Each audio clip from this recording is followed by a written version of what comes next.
Ingon si Pastor Mapusaw. District leader, kinsa interesado. Apply Isabel. Si Mitin na naway ba? Yun nga akong gihulat yun ng Isabel Joy mo request. Maman ba? Ay, request. Naku, Pastor. Karon na naman yun eh. Na naman taan yung usa ka sagrado mabuluhaton. Sagrado nga talan-awon nga nalatid sa plano sa Ginoo. Marriage is never an option. Ang pagpakasal sa panahon sa higayon siguro option siya. Pero ang lintungan na sa kaminyo dili gid siya option. It is always part sa gilalang sa Ginoo.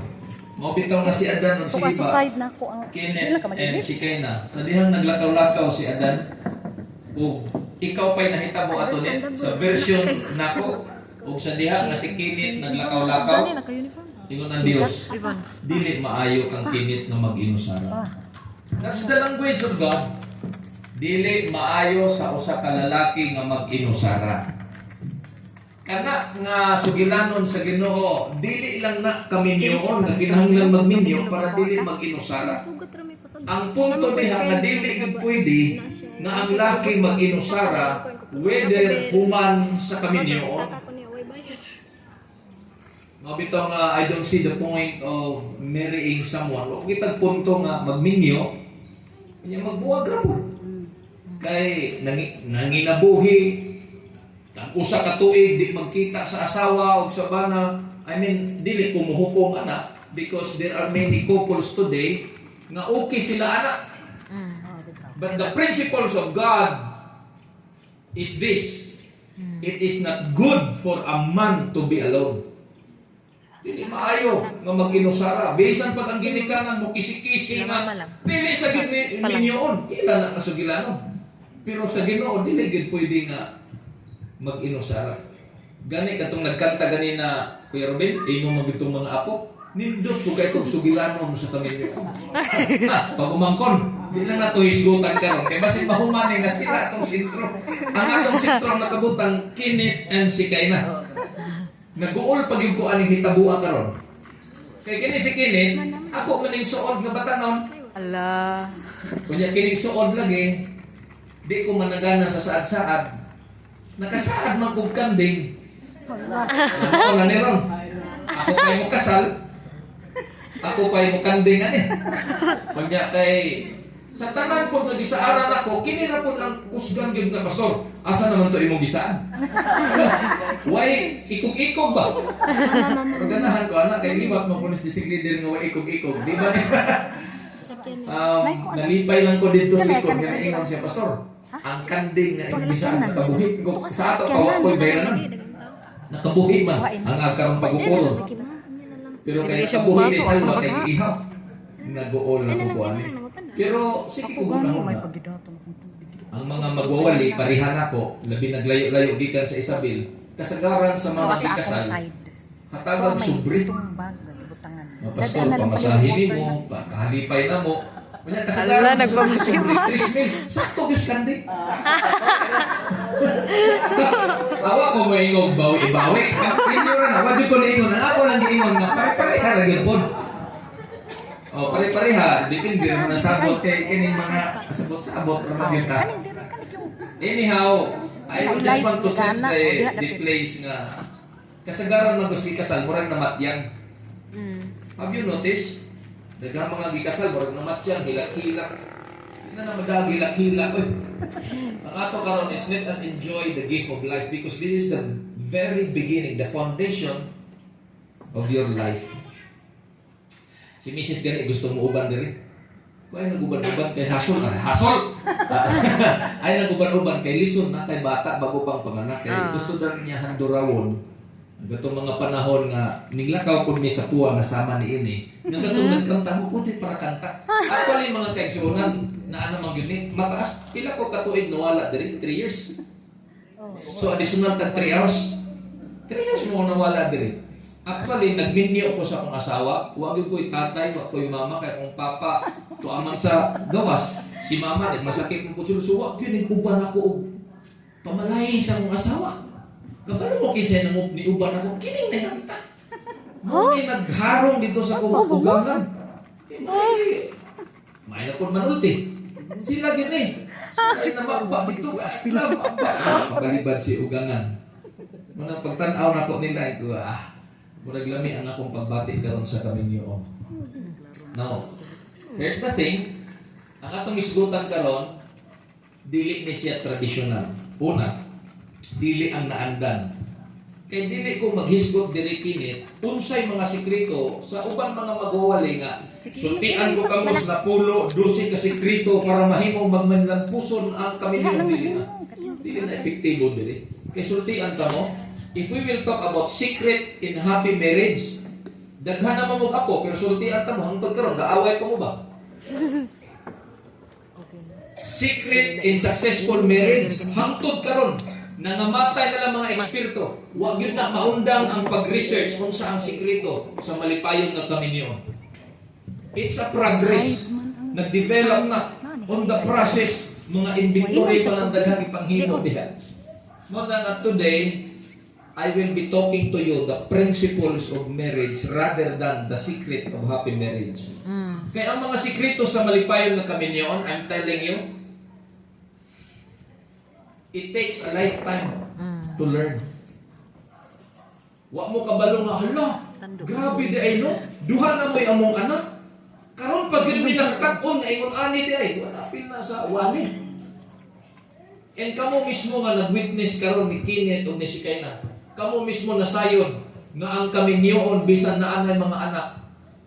It is a journey of creativity. Mangita yung kag pamaagi bisag nanimaho na mong banyos, mangita gyapon kag pamaagi unsaon nga monindot ang inyong relasyon. Si Kuya Ruben, kung alang sa inyong kasayuran sa atong FM radio, usa ni kada adlaw ni magwawali ni. Nag-lecture ni siya sa malipayon na pagpuyo. Pero awayon magyapong atineriya. Pero dali ra silang magkaayo. Kay naan niya ang sekreto. Pero mag-away man gihapon. Karon okay sila nagtapan ay ilhaman na ninyo mag-away kay distansya na. Ay mga bana dili nga distansya, di na kayo maaayog buot. And that's how life. Actually, ningaray ko bago pa kong giaway misis gani ng buntag. Pero unsaon taman, ang importante nga it will never stop. Now here's the thing. Ang foundation sa kaminyoon si Kaina o Kenneth. Sigurado naman, nagpirmahay naman mo dito, no? 15 days pa man na. Pero nasayo ko nga sa inyo pagpirmahay, wag pag na ninyo napasa ba? Napasa na ninyo, pa? Napasa na. Awa pa man ito ginawa, kaya 15 days pa man na, di pa man ang ma-process. Ugma, pwede pa itong gawion. Naay nagminyo, ningdoon na ako, daghan nag-anak. Burilyaso kaayo kay wala ay napasa sa iniso. Uy. Tuo sila nga ang ilang papel ba? Okay na, pero ang po, ginsay basulong na ito, wala pa napasa sa iniso. Ninyo na, daghan na nanay mga anak. Bahala na nagdi mapasa, basta importante, nanay mga kabataan, maupaingon nila. It's a long process. Now here's the thing. Ang pundasyon sa kaminyoon si Kaina ang Kenneth. Simple word, pero lisod kayong ispelingon. Gugma. It's love. I'm going to prove to you.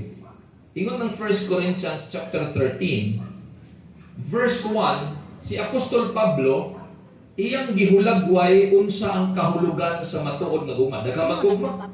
Mubati ka og nindot nga tuso sa kababay, gugma na, di ba? Mubati ka nga malipay ka kung makakita niya, gugma na. Puro na gugma, bisan asa gugma. Pero ang akong buti pasabot ba? Ang matuod nga gugma, nahibalo ba ka sa definition? Not until we know the definition, mahibalo ta kung asa ta dapita mo plastar. Now, ingon diri ang 1 Corinthians 13 verse 1. Nganong ang gugma mo ay pundasyon? Ingon si Apostol Pablo, though I speak with the tongues of men and of angels that have not love, I have become sounding brass or a clanging cymbals. Bisan pag gigasahan ako sa pagpanulti, maayo ko manulti. Pero wala ko nagahigugma. mura lang ko og basag nga unsa man. Mura ko basag nga symbols. Sige lang tingog pero sakit sa dalunggan sa uban. So ang pundasyon di ay niya gugma. If I don't love, I am just like a sounding cymbals. Noisy kaayo. So nagtuo ko nga gugma gyud ang inyong pundasyon. Di gyud na malalis. Alas 3 init pa, inyo ko nang ginaras. Ingon ko ni mong papa, kaya na ang inita, pagkasala mong init kayo, ganina, di ko po pero istorya ning si kayo na gabi agahapon, di ko, sick. So, ni alas 3, ingon mo tag-iya rin nga, sir, alas 3, sir, maura po yung pagnaot, mo po yung pagnaot sa atlaw. Init yun na kayo, sir. Kabati, wak mo tingog si kayo na, pero nasayod ko si kasing-kasing nga, ang kainit sa akong gugmang kinit, di yun ni kalupig ning inita. Kung saan inita ba, pero ganing inita, sulod ba, di na gini, di nulupig gani ba? Masa na naskinit, di siguro ihaw ang kanding. Atras pa naman ng ihaw ng mga kanding dito. Dili pareso sa kapulis dito sa Ormoc nga, I am the life coach sa Philippine National Police sa Ormoc City. During pandemic, andam na ko ng pulis, kay pagkaugma ang kasal. Nananggid sa city director, sir, pwede ba kong makahawa, sir? Kay kasal na ko ugma, balik lang dahil ko. Ingon ng city director, di pwede. Basta hila ka. Gikaon ang handa sa kasal. Nga why kasal niya tabo, pero ang ibalik pa na nimo. Pareha ng kanding nga naihaw na. Naapil ba itong ako dito? So, gikaon na lang, why kasal na hitabo. See? Tanaw na to ha. Ang pundasyon, balik ko na to, is gugma. Kung walay gugma, kini inyong kaminyon, di gini mo lahutay. Because in love, there are 3 phases. If you will study the original word sa gugma, tulo na kadagway. Una, kanang gitawag og brotherly love. Kanang gugma, inigsuon. Ang imong feeling sa amigo ba? Inigsuon, amigo. Gugma na. I love you brother, I love you sister. Atong bisitaon, tabangan na to, kaya ato nang igsuon. But that will not last. Nga naman, away ganing mayor sa mo pag ang vice mayor na perting sa uraan, hantod karon doot ganis bukog ng ilang away-away. Sa ato ang brotherly love, dili mo dugay. The next phase of love is the eros love. Unsa man ang eros? Sexual love. Mao ni ang gugma nimo magipati ngadto sa opposite sex. Mabitang magminyo ka, ang asawa ka, tungod ani nga pagbati. But it will not last long. Dili ni mo lahutay og dugay. Na naman, daghan man gani nangitag kabit. Kay wa naganahi sa asawa. Kay pag minyo niya siyang asawa, 36, 24, 36, 24. Nya pag minyo tulo nay anak kay nahimo namang 36, 36, 36, liog na may napurma. Nya kay ang silingan murag budbud nga giayo gud og giayo og baligkos. And kabalo mo igsoon, we all knew nga daghan nahitabo sa kapinyo. So, eros love is not guaranteed na mo last siya. But this third phase of love is the agape. Nga mao ang gugma nga gipasundayag ni Ginoong Hesus. It is a true love that despite nga ang tawo wala mo ilan niya, despite nga ang tawo ning talikod niya, despite nga ang tawo nagpakasala niya, ning atubang gihapon siya sa amahan niya, ingon siya, Father, forgive them. Pasayloa sila. Ingon ana ang gugma sa Dios. Nabisan ning talikod ang tao sa iya, ang gugma niya, iyang gibarugan dito sa Kalbaryo sa cross. And that is the kind of love nga gihulagway ni Apostol Pablo in 1 Corinthians chapter 13 nga maoy pundasyon sa kaminyon. So ang pundasyon sa kaminyon diri ang eros. Ang pundasyon sa kaminyon dili ang brotherly love. Ang pundasyon sa kaminyon, ang prinsipyo sa gugma ni Ginoong Hesus na dili na manginahanglag rason. All you need to do is to give your life to that person. Nang atong usa-usahon para ato ning masakpan. Sugdan nato sa verse 4. Ay, by the way, before pa ko mabasa ani, doon na ba'y living proof nga kana jong gugma, pundasyon, maubag yun na ang kinahanglan nato kinabuhian. Ingon ang John 13 verse 35. By this, all will know that you are my disciples if you have love for one another. Kita ninyo? Usa di ay kamark sa disipulo ni Ginoong Hesus if we claim we are His disciples. Usa di ay kamarka. The only mark for His disciples kanang magpakita ta nga kita nahigugma. So, atong sugdan, ingon ang 1 Corinthians 13 magsugod ta sa 4. Ingon dere. Mao ni ang tinud nga gugma ha. Kung pananglit dili pa ni maosik, ludhan gyud sa Ginoo to have this kind of principle. Not until mao ni ang inyong himuong prinsipyo, ang inyong kaminyoon di gyud mulungtad. Ingon ang 1 Corinthians 13:4, love is patient. Ang gugma pasensyoso. Anya ba kinsa man diri mga magtiay nga makaingon nga pasensyoso ta? Love is patient. So sabahin na. Kana bitaw bisag luod na. Kana bitaw bisag wa nay lami, bisag wa nay gana, bisag pungot na ka.